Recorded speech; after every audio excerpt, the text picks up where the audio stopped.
What's up guys, leftstickrightstick here again with another team pick review from LittleBigPlanet. We've got some amazing levels this week. First up we have DNA Dash by Darth Mew.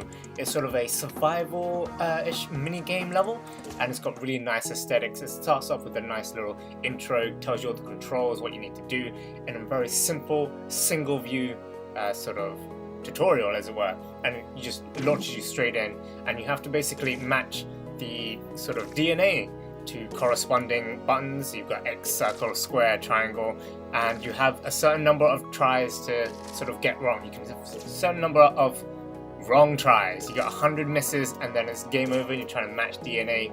I guess it's slightly educational in that respect, but the difficulty really ramps up really quickly, and you know, it starts off very slowly and it has all the buttons on the side for you. What really annoyed me was when it got harder, the sort of X circle buttons, that disappeared and it became this sort of, you can turn left and right. I mean, yes, you already had that in the tutorial. I don't need to keep looking at this. I need to see which buttons I need to press. So that was a bit annoying, but you know, at least the good thing about this level was that the difficulty really ramped up at a sort of good speed, to be honest. I found it ramped up really quickly, but it felt like, you know, it wasn't unnecessarily dragged on just for the sake of surviving and stuff. But as you can see, you know, it gets really quick when you start messing things up, especially if you don't have that sort of menu on the side to remember it by. But obviously, if you play it more and more, you're going to get used to it, and you can get good at it. You'll remember the buttons. What I really like is also the background, the DNA strand sort of moving around in the background. The aesthetic is beautiful. The music is nice. Challenging element is there. It keeps you gripped. The speed at which it advances keeps you gripped, so that's really good. So really good team pick. DNA Dash by Darth Mew, great mini game. Let me know in the comments below if you do well in that level. Next up is Rainbow Warriors by mirjanneke.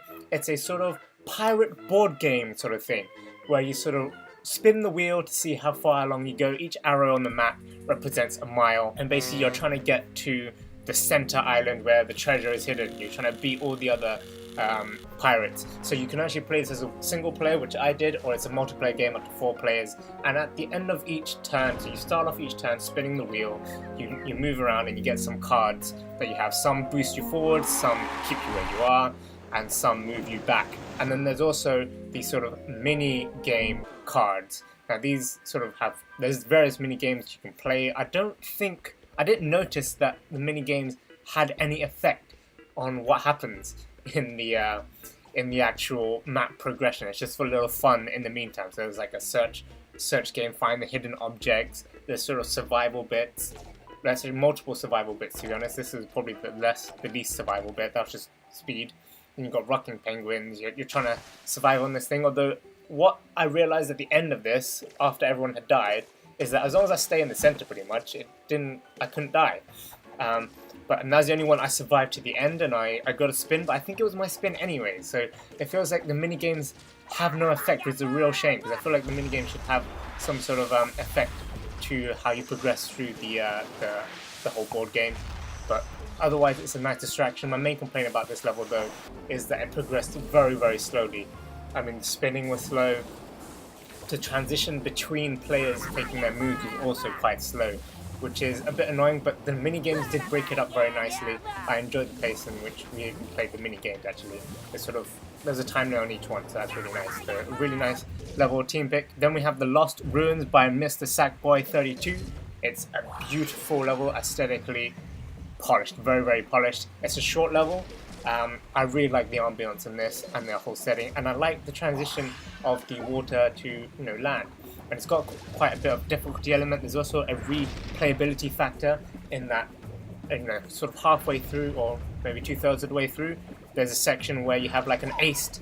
If you've aced the level up to that point, you can unlock a secret path, which is really cool. I really like that whole aspect of having a secret path. And they've done it in a bit like Crash, where you sort of just teleport into a background layer where you do the sort of secret route. It's sort of, some of the obstacles here are actually quite very simple and basic, but it just works.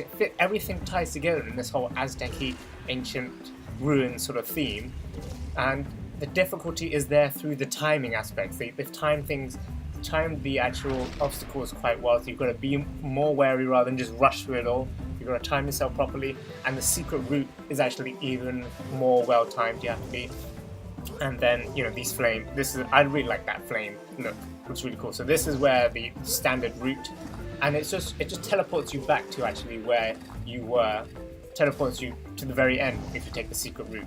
But to be honest, the secret route is quite short and there isn't much to it, but it's just nice that there is that sort of extra thing there, which is quite cool. But then you also get more bubbles in the secret route, but obviously it's a lot more harder, the secret route. The timing is really precise, I feel like, and then so it takes a few more goes, but you know, you get a lot more bubbles at the end of it.